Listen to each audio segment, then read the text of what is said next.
that a recent study analyzed 67,000 pieces of content on TikTok, and only 2% of it was accurate. Hello, friends, and welcome back to the Sweat Simple podcast. My name is Brooks Herbis, and I'm an online fitness, nutrition, and mindset coach who's here to help you simplify and make sense out of the all too confusing fitness and nutrition industry.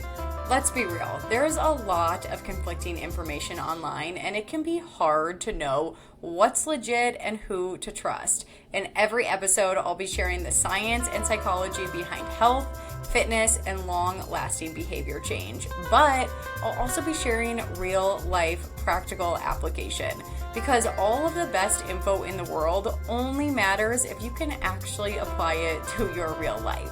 So grab a coffee, water, glass of wine, or lace up your walking shoes, and let's dive in. Hello, you guys, and welcome back to the Sweat Simple podcast. We have an early release this week because if you're in real time, if you're here in the US, we have Thanksgiving on Thursday when the podcast usually drops. So I wanted to give you guys this episode a little bit early. Hopefully you have plans to just fully enjoy your Thanksgiving day, maybe fully unplug from the health and fitness of it all. I know that's what I always encourage my clients to do. And today we are talking about something completely unrelated. We are going to be diving into all things social media. And I know that might sound like not the typical topic for this podcast. You're like, social media, what does that have to do with health and fitness? But I don't mean like social media strategy or anything like that. I mean social media when it relates to the health and fitness industry specifically. Because while I love social media and I think it can be an incredible resource, I bet many of you probably found this podcast or found me as a coach through social media.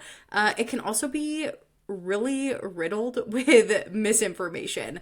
And my own personal social media feed at this point is pretty dialed to evidence-based, really helpful, informative content from coaches that I fully trust. But every once in a while, I end up on the wrong side of TikTok and I am like, whoa, okay, we have work to do. We are talking about chugging aloe vera and still cutting out all carbs and just really unhelpful things. And what's actually scary is that a recent study analyzed 67,000 pieces of content on TikTok, and only 2% of it was accurate, which just feels so insane and also really scary, because you're going on these platforms, you're seeing all of these things, especially if it's coming from a really big creator.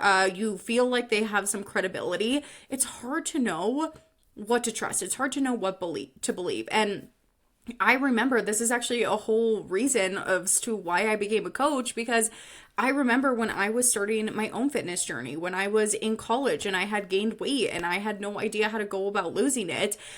Social media wasn't quite as big, not to age myself, but Instagram didn't come out until I was a sophomore in college. So it wasn't so much that I was getting this information from social media specifically, but I was getting it from similar resources. I was looking at, online blog type publications and Pinterest. I was getting a lot of my information from Pinterest. And I just remember feeling so confused because there was so much conflicting information. And I was like, how am I supposed to know what to trust? How do I know what's right? And because there was so much conflicting information, I was constantly changing my approach. One day I felt like I had to eat super clean and I was making sweet potato pizza. The other day I was, cutting out certain types of carbs. Some days I was, completely ditching all added sugar. I was just always changing up what was right, because what I was seeing through, the social media of the time was always changing too.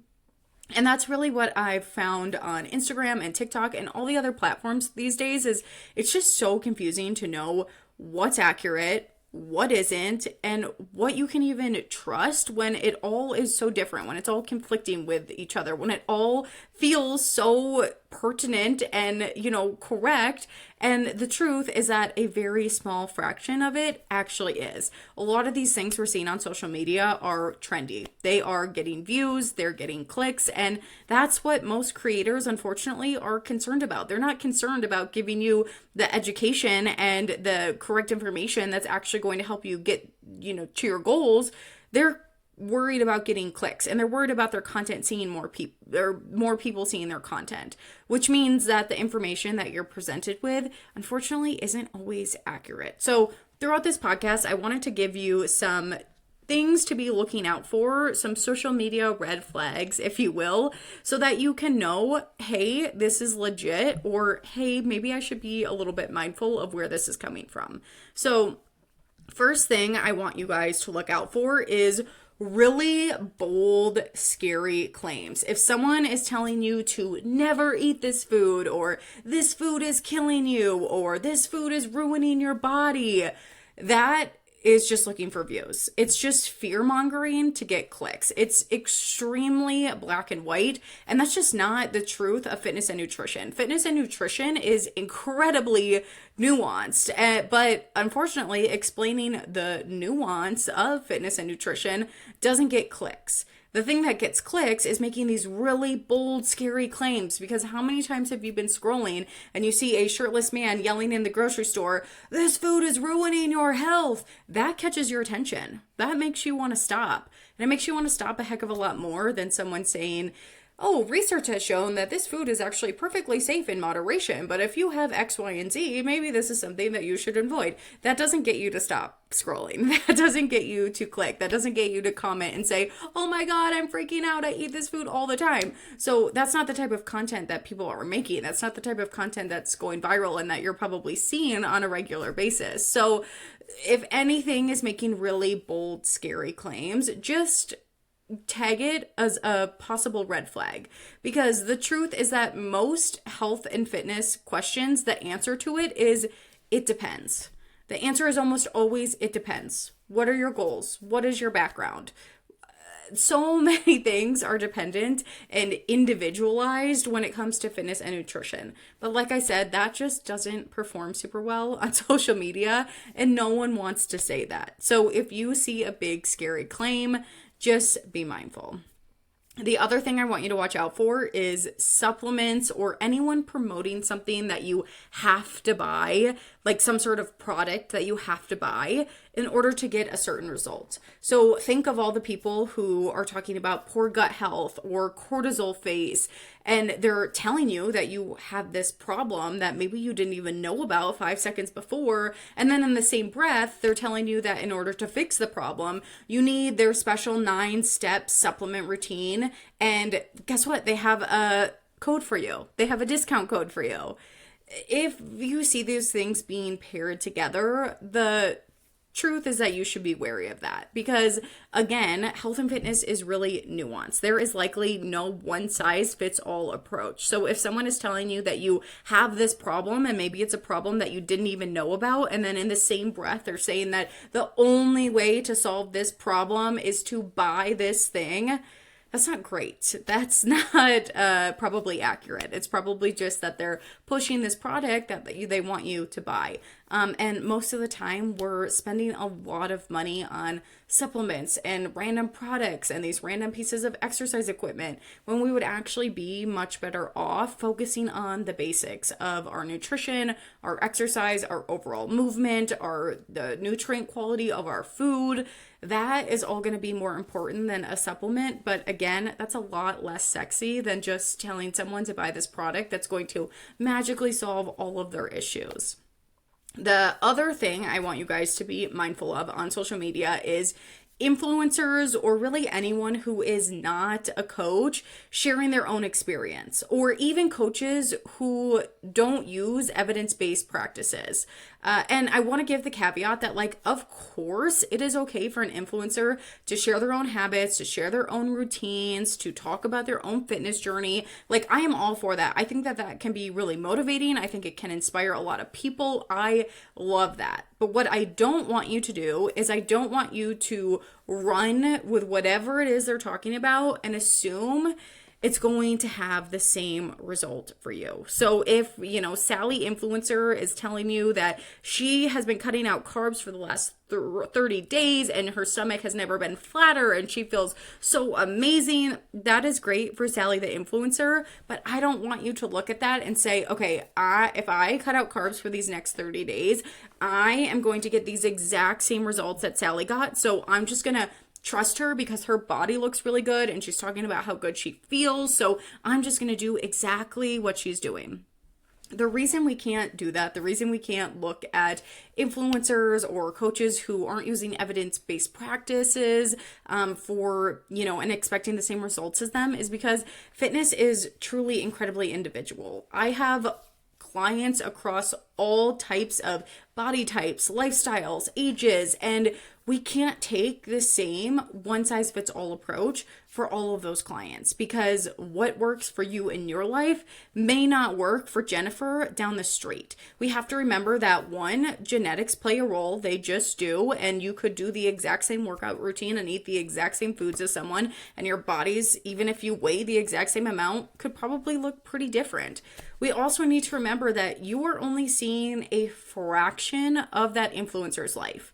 When Sally is talking about cutting out all of her carbs, you have no idea what her relationship with food is. And to be honest, if she's cutting out all carbs, it's probably not great. But you have no idea. These people that we see on social media, they're going to share their highlights. And of course, that's not like a bad thing. A lot of times I share highlights on social media. Like, we don't want to only sit in the negative and the things that, make us feel bad. Like, that's not always great. It's okay to share the highlights, but we need to remember that that's what we're seeing. We have no idea what that person's relationship with food is. We have no idea how far along in their journey. They could be 5 years into it and you're just getting started. You have no idea how happy they are. Like, maybe they're really miserable with these methods that they're taking. Like, all of those things, we have no idea, which is why this comparison trap and even just assuming that if we do what they do, we're going to get those results. You just can't fall into it because you have no idea if they're even enjoying the process that they're taking. So, maybe you're not as thin as Sally the influencer, or maybe you're not as toned as she is, but maybe you feel a lot more comfortable eating the foods you love. Maybe you're able to go out with your family and have some ice cream and she feels like she can't do that. Those are all really important things when we're looking at the full picture of a healthy lifestyle. It's not just about weight loss. It's not just about toning up. It's not just about changing our body composition. We need to look at the full picture. And with that comes our relationship with food and how, frankly, little we're thinking about food in general. And we don't know that just from the little bit that an influencer is sharing their story with us on social media. So just something to be mindful of. The last thing that I want you guys to be mindful of, the last red flag I want you to think about is really bold claims about the result of a program. I think we've all seen those ads where it's like, do this workout and lose 30 pounds in 30 days, or, flat belly in just 7 days. Those are really bold, dramatic claims. And if something is sounding too good to be true, it probably is. In general, I just want you guys to be smart consumers. I'm not saying avoid social media at all costs, but there is a lot of really valuable information out there. But on the flip side, there is also a lot of really scary, incorrect information. And I would hate to see you guys cutting out something or doing something that could be damaging, like some sort of detox drink, or, this electrolyte trend that's really popular right now, or cutting out an entire food group and just assuming that these claims are true, just assuming that you have to do these things because you saw them on social media. So all I'm saying is to be skeptical and challenge things. Don't accept them as fact, and don't completely, change what you're already doing, especially if it's working really well for you, just because you're seeing these bold claims made on social media. So to recap, 4 red flags that we are looking out for when it comes to social media is be careful of big, scary claims like never eat this food is killing you. Be wary of supplements or products that claim to solve all of your issues. Don't take what an influencer or a non-evidence-based coach says as fact, and be a smart consumer. If it sounds too good to be true, it is, you guys. Thank you so much for tuning in. I so appreciate you guys being here and listening in every single week. If you haven't already, please be sure to leave a rating and review of the podcast, because as a reminder, I pick one person every single month who left a review to win a 60-minute power hour with me. We do a full audit of your current fitness and nutrition routine, and you get email access to me for 2 weeks so that you can start to implement any changes that we're talking about. Next week, we are going to be talking about how to handle setbacks in your fitness journey without starting over. I hope you guys tune in then, and I'll talk to you all soon.